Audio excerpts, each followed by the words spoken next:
आज बऱ्याच वर्षाला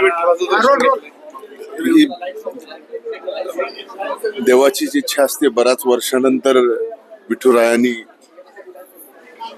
अगदी वर्ष सरायच्या पूर्वसंध्येला इथं बोलवलं. आज दर्शन घडलं.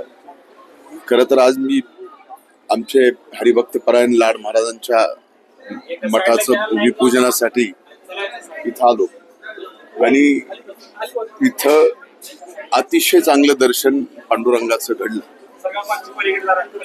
सरलेलं वर्ष, सरलेलं सगळं सरू दे आणि महाराष्ट्राच्या वरचे, शेतकऱ्यांच्या वरचे सर्व काही संकट दूर होऊ दे आणि याच्या पलीकडं या महाराष्ट्राला फार प्रगतीकडं, महाराष्ट्रातल्या प्रत्येक माणसाला प्रगतीकडं न्यावं हीच विठुरायाच्या चरणी डोकं ठेवून प्रार्थना केली. सध्या निवडणुकीचा धामधूम सुरू आहे. संजय राऊत म्हणतात की अजित पवारांनी पुण्यात 5 कोटी रुपये घेतले.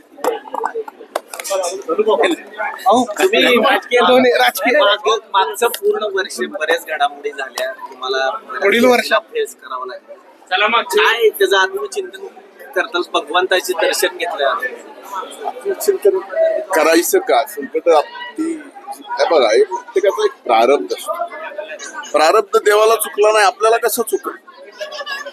साक्षात देवाला सुद्धा संकट आलेली आहेत.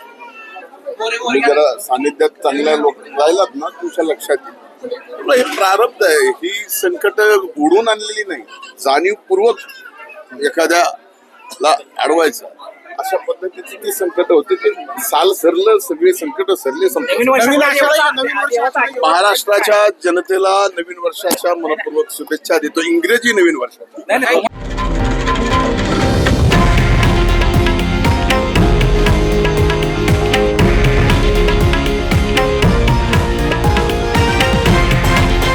हे आहे देशातील नंबर 1 न्यूज नेटवर्क आणि आपण पाहत आहात TV9 मराठी, एकमेव.